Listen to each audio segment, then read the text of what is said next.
میری نظر میں ڈائیورس کی 3 ریزنز ہیں. ویسے تو بہت سارے لوگ بہت ساری ریزنز بتائیں گے، بٹ میں ایز اے سائیکالوجسٹ سمجھتی ہوں کہ دے آر 3 میجر ریزنز. سب سے پہلا ریزن کیا ہے؟ شک. کبھی کبھار انسان جو ہوتا ہے وہ شکی دماغ کا ہو جاتا ہے، اور کبھی کبھار وائف شکی دماغ کی ہو جاتی ہے. دونوں طرف سے ہوتا ہے. شکی دماغ میں کیا آ جاتا ہے؟ جب فون پر بات کر رہی ہوں تو وہ خاوند اکثر سمجھتا ہے کہ بیوی کسی پتہ نہیں اور سے بات کر رہی ہے، میری شکایت لگا رہی ہے، میرے بارے میں برائی کر رہی ہے. بار بار موبائل اٹھا کے اس کے میسیجز چیک کیے جائیں گے. اگر فیس بک ہے تو اسے کہا جائے گا کہ مجھے فیس بک کا پاسورڈ دو. اگر وہ کہیں جا رہی ہوگی تو میاں کہے گا کہ کہیں کہاں جا رہی ہو، مجھے اس کا نمبر دے کے جاؤ، مجھے بتا کر جاؤ کہ کس وقت جاؤ گی، کس وقت واپس آؤ گی.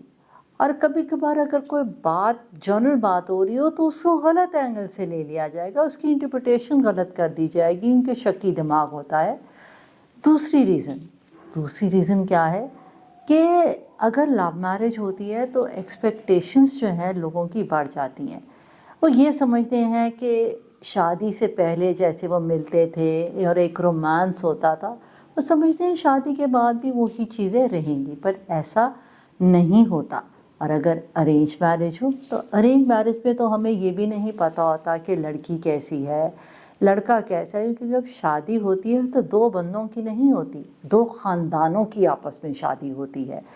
تو ہم ایک دوسرے کو انڈرسٹینڈ کرنے کا بھی ٹائم نہیں ملتا، اور نہ ہی اس کی فیملی کے ساتھ ہمیں کوئی بانڈنگ کا ٹائم ملتا ہے. تو پیشنس نہیں ہوتی ہم میں، کیونکہ ہم سمجھتے ہیں کہ ہم کیوں اس کی فیملی کو انڈرسٹینڈ کریں. مس انڈرسٹینڈنگس بہت ڈیولپ ہو جاتی ہیں، اسپیشلی اگر جوائنٹ فیملی ہو.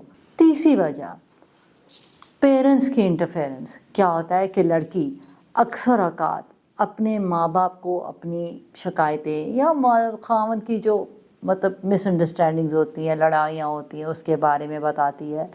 لڑکا اپنے ماں باپ کو بتاتا ہے. اب بجائے اس کے کہ میاں بیوی بیٹھ کے سالو کرے، وہ پوری فیملی آ جاتی ہے سالو کرنے کے لیے. کبھی کبھار ایسا بھی ہوتا ہے کہ لڑکی شادی کے بعد پورا دن اپنی ماں باپ کے گھر گزارتی ہے اور گھر میں ٹائم دے نہیں پاتی، جس کی وجہ سے مس انڈرسٹینڈنگس کریٹ ہو جاتی ہیں. کیونکہ اس سے کیا ہوتا ہے کہ ایک جو آپ کے پاس موقع ہوتا ہے وہ کھو جاتا ہے، جو انڈرسٹینڈنگ ڈیولپ کرنے کا ہوتا ہے.